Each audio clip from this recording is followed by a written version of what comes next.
Hello everyone. Recently I read this book, The Power of Your Subconscious Mind. Here are the 7 things I learned from this book.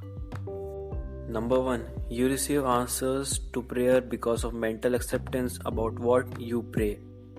Murphy purposes that your religious affiliation is not what makes prayer effective. Rather, it is based on your ability and willingness to accept what you pray. You subconsciously accept what you consciously accept. Another statement that expands on this idea is this one. The subconscious mind is subject to the conscious mind. What Murphy is saying is that you can train your subconscious mind to believe that you can accept on a conscious level.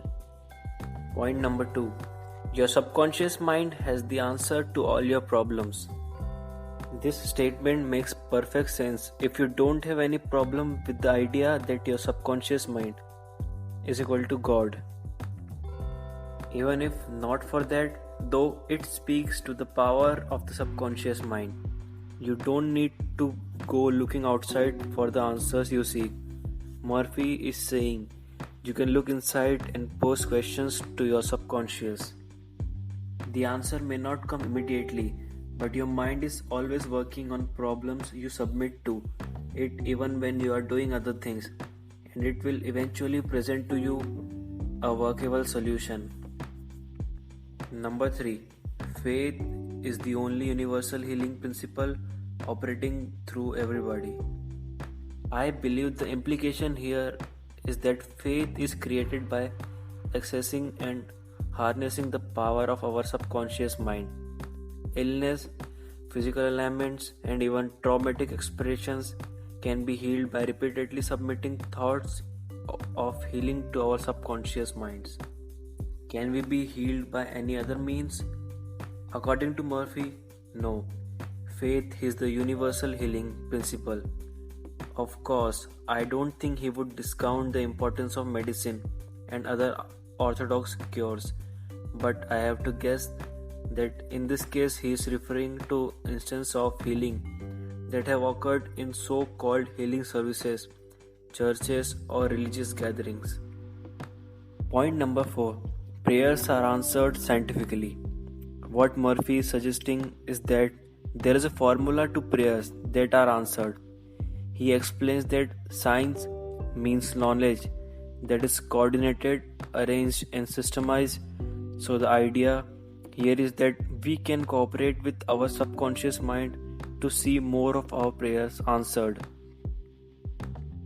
If anything, the entire book sheds light on how little attention and thought we give to our subconscious minds and what fantastic tools they are in helping us achieve ends that we desire to see in our lives. Number 5. Don't compel your subconscious mind to accept your idea by willpower. Although Murphy does talk about presenting positive thoughts and images to our subconscious mind, he is also quick to caution us that we can't force things. We have limited willpower. It continues to diminish throughout the day. Can you imagine how tiring it would be to force yourself to think the same things and visualize the same images all day long? I think the idea is that we can plant seeds and nurture them, but we shouldn't be constantly uncovering the soil to see how our seeds are doing. We must keep pulling the weeds and watering the seed, and while they may require a daily investment, it shouldn't take more than a couple of minutes.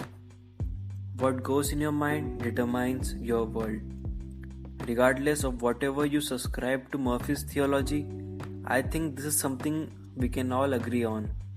What goes into your mind is usually important. If you choose poorly, you will assimilate bad attitudes, behaviors, and thoughts. If you choose well, you will begin to see positive changes within yourself. What world do you want to live in? Have you thought about it? If you are not sure what you want to achieve in your lifetime, it makes it much harder to select input that will assist you on your journey. If you are fully in alignment with your objectives, choosing the right input becomes much easier. Now the last but not least, point number 7. Man punishes himself with his false concept of God. We create our own misery. No one else does it for us. I think I know exactly what Murphy was saying here. I can attest to the fact that my false concept of God led me down a path of misery. In 2019, I went through a period of depression. Once the path ahead was obvious, suddenly the path disappeared and I could no longer see what was ahead. I cried out to God, but to no avail. My prayers kept hitting the ceiling, and in retrospect, I feel it was my false ideas of the divine that were responsible for my bouts of depression. Mysticism is the belief that something outside you control your life. Recognizing that you are in control and you can rely upon your subconscious mind for the answer you seek is empowering. Right or wrong is not something you can check against a book. You already have a sense of right or wrong. So to fit yourself into someone else's ideas is to try to put a square peg in a round hole. Now, final thoughts on the power of a subconscious mind. I take notes with every book I read, and when I put together a review like this one, I pick and choose a few points that I want to talk about. I have decided these ideas in my own language and from my own perspective, so the author may or may not agree with that what I had to say, but hopefully I have done a good job of explaining the value that I uncovered in my reading. Thank you so much for listening. If you feel inclined to check out the power of a subconscious mind, you can go to Amazon, where you can learn more about the book and see what others have had to say about it. Until then, goodbye.